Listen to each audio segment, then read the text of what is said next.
Hello everyone, welcome to Kids Area Online. Class 2 Integration Exam ആണ് നാളെ. അപ്പോൾ important questions നോക്കിയാലോ? നോക്കാം. എല്ലാവരും പഠിക്കാൻ റെഡിയാണോ? Yes. Kids area online Kerala state syllabus 1ാം class മുതൽ 5ാം ക്ലാസ് വരെ പഠിക്കുന്ന കുട്ടികൾക്ക് ഓൺലൈൻ ട്യൂഷൻ നൽകിക്കൊണ്ടിരിക്കുന്നു. സൂമിലാണ് ക്ലാസ്സസ് നൽകുന്നത്. ട്യൂഷനിൽ ജോയിൻ ചെയ്യാൻ ആഗ്രഹിക്കുന്നവർ ഇവിടെ നൽകിയിട്ടുള്ള വാട്സപ്പ് നമ്പറിൽ മെസ്സേജ് ചെയ്യാം. 9746487799 ഈ വാട്സപ്പ് നമ്പറിലേക്ക് മെസ്സേജ് ചെയ്യാവുന്നതാണ്. ഈ മലയാളം വായിക്കുവാനും എഴുതുവാനും ബുദ്ധിമുട്ടുള്ള കുട്ടികൾക്ക് സെപ്റ്റംബറിൽ അടുത്ത ബാച്ച് ക്ലാസ് സ്റ്റാർട്ട് ചെയ്യുവാണ്. അതിനും ജോയിൻ ചെയ്യാൻ ആഗ്രഹിക്കുന്നവർ ഇവിടെ നൽകിയിട്ടുള്ള വാട്സപ്പ് നമ്പറിൽ മെസ്സേജ് അയയ്ക്കുക. ആദ്യം നമ്മൾ പഠിക്കാൻ പോകുന്നത് ഈ ചിത്രത്തിൽ കാണുന്ന ഉപകരണങ്ങളുടെ പേര് എഴുതുക. ഇവിടെ ഒരു ചിത്രമുണ്ട്. ട്രാക്ടർ ഓടിക്കുന്നുണ്ട്, കാളവണ്ടിയുണ്ട്. ഈ കാളവണ്ടിയിൽ ഉപകരണങ്ങളുണ്ട്. ചിത്രത്തിൽ കാണുന്ന ഉപകരണങ്ങളുടെ പേരെഴുതുക. അവർ കൃഷി ചെയ്യാൻ പോവാണ്. കാട്ടിൽ ആഹാരമില്ല, അങ്ങനെ അവർ കൃഷി ചെയ്യാൻ തീരുമാനിച്ചു. കൃഷി ചെയ്യാനായിട്ട് കൊണ്ടുപോകുന്ന കൃഷി ഉപകരണങ്ങളാണ് ഇവിടെ കാണുന്നത്. ഏതൊക്കെ കൃഷി ഉപകരണങ്ങളുണ്ട്? ആദ്യം കൃഷി ഉപകരണങ്ങളുടെ പേര് നമുക്ക് പഠിക്കാം, എന്നിട്ട് അതിൻ്റെ ഉപയോഗങ്ങൾ പഠിക്കാം. ഒന്നാമത്, ഇത് തൂമ്പ, മൺവെട്ടി, കൈക്കോട്ട് എന്നൊക്കെ പറയും. തൂമ്പ. ഇതെന്താണ്? അരിവാൾ. എന്താണ്? അരിവാൾ. ഇത് പിക്കാസ്. ഇതെന്താണ്? പിക്കാസ്. ഇത് കൊട്ട എന്നും വട്ടി എന്നും പറയും. ഓക്കെ. ഇനി ഇതെന്താണ്? ട്രാക്ടർ. ട്രാക്ടറും കൃഷി ഉപകരണമാണ്. കാളവണ്ടി കൃഷി ഉപകരണമല്ല. കൃഷി ചെയ്ത സാധനങ്ങൾ കൊണ്ടുപോകുന്നത് കാളവണ്ടിയിലാണ്. ഓക്കെ. ഇനി നിലം ഉഴാൻ കലപ്പ ഉപയോഗിക്കും. അതും അറിയാലോ. അപ്പോൾ ഇതൊക്കെയാണ് കൃഷി ഉപകരണങ്ങൾ.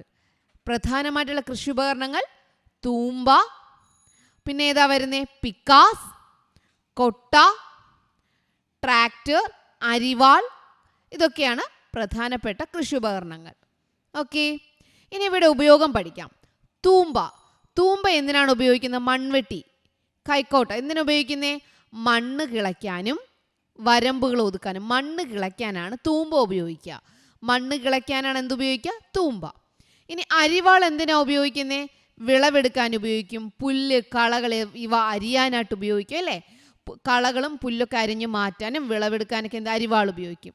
ഇനി പിക്കാസ് എന്തിനാണ് ഉപയോഗിക്കുന്നത്? പിക്കാസ് കട്ടിയുള്ള മണ്ണും കല്ലുകളും മരത്തിൻ്റെ വേരുകളൊക്കെ ഇളക്കി മാറ്റാൻ വേണ്ടിയിട്ടാണ് പിക്കാസ് ഉപയോഗിക്കുക. കട്ടിയുള്ള മണ്ണ്, കല്ലുകൾ, വേരുകൾ ഇതൊക്കെ ഇളക്കി മാറ്റാൻ എന്തുപയോഗിക്കും? പിക്കാസ് ഉപയോഗിക്കും. ഇനി കൊട്ട അല്ലെങ്കിൽ വട്ടി എന്തിനാ ഉപയോഗിക്കുന്നത്? കുട്ട എന്നും പറയും. എന്തിനാ ഉപയോഗിക്കുന്നത്?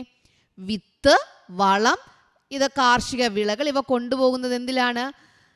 കുട്ടയിലാണ് അല്ലേ? വിത്ത്, വളം, അതുപോലെ കൃഷി ചെയ്തെടുക്കുന്ന നമ്മൾ കൊയ്തെടുക്കുന്ന ഫലങ്ങൾ, വിളകൾ ഇവയൊക്കെ കൊണ്ടുപോകുന്നത് കുട്ടയിലാണ്. ഇനി ട്രാക്ടർ എന്തിനാണ്? വലിയ തോതിൽ നിലം ഉഴുതുമറിക്കാനും സാധനങ്ങളൊക്കെ കൊണ്ടുപോകാൻ ട്രാക്ടർ ഉപയോഗിക്കാറുണ്ട്. വലിയ ഒത്തിരി സ്ഥലങ്ങൾ ചെയ്യണമെങ്കിൽ തൂമ്പ വെച്ച് തീരത്തിലല്ലേ? അപ്പോൾ എന്ത് ചെയ്യും? ട്രാക്ടർ ഉപയോഗിക്കും. വലിയ തോതിൽ നിലം ഉഴുതുമറിക്കാൻ ട്രാക്ടർ ഉപയോഗിക്കാറുണ്ട്. കാളവണ്ടി എന്തിനാണ്? കാർഷിക ഉൽപ്പന്നങ്ങളും ഉപകരണങ്ങളും ഒരിടത്തു നിന്ന് മറ്റൊരിടത്തേക്ക് എത്തിക്കാൻ എന്ത് വേണം? കാളവണ്ടി വേണം. കാർഷിക ഉൽപ്പന്നങ്ങളും ഉപകരണങ്ങളും ഒരിടത്തു നിന്ന് മറ്റൊരിടത്ത് എത്തിക്കാൻ കാളവണ്ടി വേണം. ഇനി കലപ്പയുണ്ട്. കലപ്പ എന്തിനാണ്? കലപ്പ അതും മണ്ണ് ഇളക്കാൻ വേണ്ടിയിട്ടാണ്. മണ്ണ് കിളയ്ക്കാൻ വേണ്ടിയിട്ടാണ് കലപ്പയും ഉപയോഗിക്കുന്നത്. അപ്പോൾ ഉപകരണങ്ങളും ഉപയോഗവും മനസ്സിലായോ?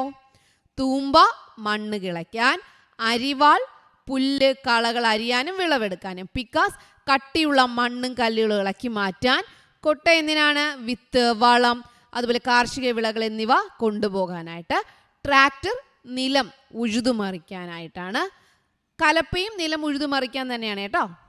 കാളവണ്ടി എന്തിനാ? കാർഷിക ഉൽപ്പന്നങ്ങളും ഉപകരണങ്ങളും ഒരിടത്തു നിന്ന് മറ്റൊരിടത്തേക്ക് എത്തിക്കാൻ വേണ്ടിയിട്ടാണ് കാളവണ്ടി. മനസ്സിലായോ? ഇനി താഴെ നൽകിയിരിക്കുന്ന കൃഷിഘട്ടങ്ങൾ ക്രമം തെറ്റിയാണ് നൽകിയിട്ടുള്ളത്. അവ ശരിയായ ക്രമത്തിൽ 1 മുതൽ 7 വരെ ക്രമപ്പെടുത്തി എഴുതുക.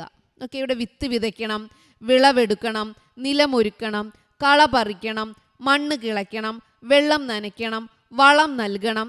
ഇതൊക്കെ ഉണ്ട്. ഇതിനെങ്ങനെ ക്രമത്തിൽ എഴുതാം? ആദ്യം എന്താ വേണ്ടേ? മണ്ണ് കിളയ്ക്കണം. രണ്ടാമത് എന്താ? നിലമൊരുക്കണം. മൂന്നാമത് വിത്ത് വിതയ്ക്കണം. അടുത്ത് വളം നൽകണം. അടുത്തോ? വെള്ളം നനയ്ക്കണം. കള പറിക്കണം, വിളവെടുക്കണം. ഇതിൽ വളം നൽകണം, വെള്ളം നനയ്ക്കണം. നിങ്ങൾക്ക് ചിലപ്പോഴേ ഉണ്ടാകത്തുള്ളൂ. ഉണ്ടായാൽ എന്ത് ചെയ്യാം? നിങ്ങൾക്ക് എഴുതാം. മണ്ണ് കിളയ്ക്കണം, നിലമൊരുക്കണം, വിത്ത് വിതയ്ക്കണം, വളം ഇടണം, വെള്ളം നനയ്ക്കണം, കള പറിക്കണം, വിളവെടുക്കണം. ഇതാണ് കൃഷിഘട്ടങ്ങൾ. ഇനി എൻ്റെ നാട്ടിലെ ജലസ്രോതസ്സുകൾ. എൻ്റെ നാട്ടിലെ പ്രധാനപ്പെട്ട ജലസ്രോതസ്സുകൾ ഏതൊക്കെയാണ്? പുഴയുണ്ട്, കുളം, കിണർ, കായൽ, അരുവി, കടൽ. ഏതൊക്കെയാ? പുഴ, കുളം, കിണർ, കായൽ, അരുവി, കടൽ, പുഴ. എൻ്റെ നാട്ടിലെ ജലസ്രോതസ്സുകൾ എന്ന് പറയുമ്പോൾ ജലം കിട്ടുന്നത് എവിടെ നിന്നൊക്കെയാണ്? എൻ്റെ നാട്ടിൽ ജലം കിട്ടുന്നത് എവിടെ നിന്നൊക്കെയാണ്? പുഴയിലുണ്ട്, കുളം, കിണർ, കായൽ, അരുവി, നദി, കടൽ, ഇതൊക്കെ എഴുതാം. ഓക്കെ. ഇനി ഈ ചിത്രത്തിൽ കാണുന്ന ആൾക്കാരുടെ പേരുകൾ ടീച്ചറോട് തന്നിട്ടുണ്ട്. ആരൊക്കെയാണ്? ഗാന്ധിജിയും ജവഹർലാൽ നെഹ്റുവും. ഗാന്ധിജിയും ജവഹർലാൽ നെഹ്റു ആണ് കേട്ടോ, ന്യൂ അല്ല, റൂ ആണ്. ഗാന്ധിജി, ജവഹർലാൽ നെഹ്റു. ഗാന്ധിജിയുടെ മറ്റൊരു പേരെന്താ? ബാപ്പുജി. ഗാന്ധിജി കുട്ടികൾ വിളിക്കുന്നത് എങ്ങനെയാ? ബാപ്പുജി. നെഹ്റുവിനെ എങ്ങനെയാ വിളിക്കുക? ചാച്ചാജി. ഇവർ ആരുടെ ഉടുപ്പിലാണ് റോസാപ്പൂ ഉണ്ടാവുക? ചാച്ചാജിയുടെ ഉടുപ്പിൽ അല്ലേ? ചാച്ചാജിയുടെ ഉടുപ്പിലാണ് റോസാപ്പൂവ് ഉണ്ടാവുക. ഇതാരാണ്? ഗാന്ധിജി. ഗാന്ധിജിയുടെ മറ്റൊരു പേര് ബാപ്പുജി. തലയിൽ തൊപ്പിയുള്ളത് ആരാണ്? നെഹ്റു, ജവഹർലാൽ നെഹ്റു. മറ്റൊരു പേരെന്താ? ചാച്ചാജി. ഓക്കെ. ബാപ്പുജി, ചാച്ചാജി, ഗാന്ധിജി, നെഹ്റു. പേരെഴുതാൻ ചോദിച്ചാൽ തെറ്റാണ്ട് എഴുതണേ. ഇനി നമ്മുടെ പതാക. നമ്മുടെ ദേശീയ പതാകയ്ക്ക് എത്ര നിറമുണ്ട്? 3 നിറം. 1, 2, 3. ഇപ്പോൾ സ്വാതന്ത്ര്യ ദിനാഘോഷം കഴിഞ്ഞിട്ടല്ലേ ഉള്ളൂ, നിങ്ങൾക്കറിയാലോ. നിങ്ങൾ ദേശീയ പതാക കൊണ്ടുപോയില്ലേ? എത്ര നിറമുണ്ടായിരുന്നു? 3 നിറങ്ങൾ ഉണ്ടായിരുന്നു അല്ലേ? മുകളിൽ ഏത് നിറമാണ്? കുങ്കുമ നിറം. മുകളിൽ കുങ്കുമ നിറം, നടുക്ക് വെള്ള, താഴെ പച്ച.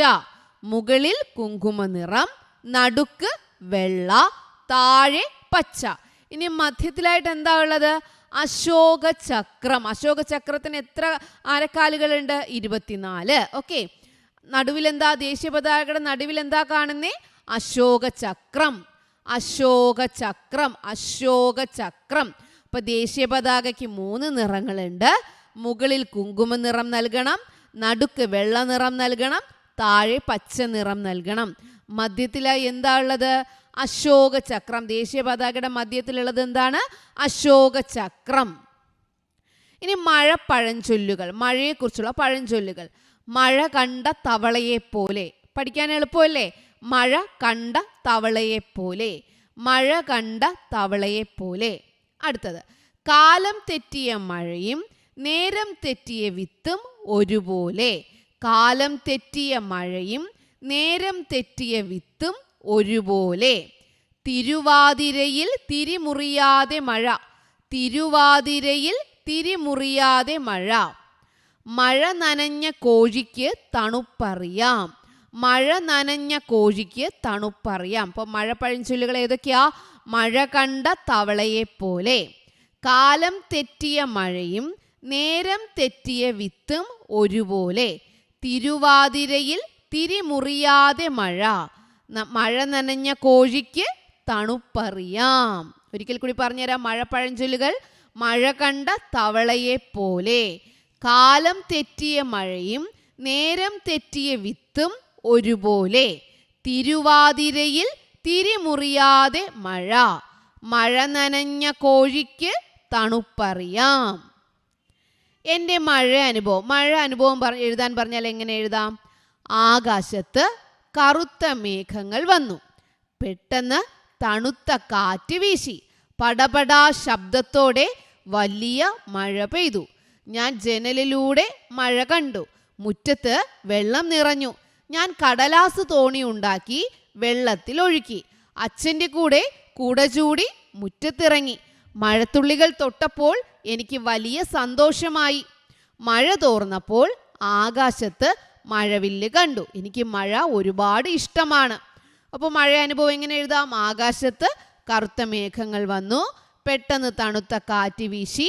പടപടാ ശബ്ദത്തോടെ വലിയ മഴ പെയ്തു. ഞാൻ ജനലിലൂടെ മഴ കണ്ടു. മുറ്റത്ത് വെള്ളം നിറഞ്ഞു. ഞാൻ കടലാസ് തോണി ഉണ്ടാക്കി വെള്ളത്തിലൊഴുക്കി. അച്ഛൻ്റെ കൂടെ കുട ചൂടി മുറ്റത്തിറങ്ങി. മഴത്തുള്ളികൾ തൊട്ടപ്പോൾ എനിക്ക് വലിയ സന്തോഷമായി. മഴ തോർന്നപ്പോൾ ആകാശത്ത് മഴവില്ല് കണ്ടു. എനിക്ക് മഴ ഒരുപാട് ഇഷ്ടമാണ്. അപ്പോൾ മഴ അനുഭവം എഴുതാൻ മനസ്സിലായല്ലോ. അപ്പം എല്ലാവരും എക്സാമിനായിട്ട് നല്ലതുപോലെ പഠിച്ചിട്ട് പോവുക. Okay children, bye bye. Thank you.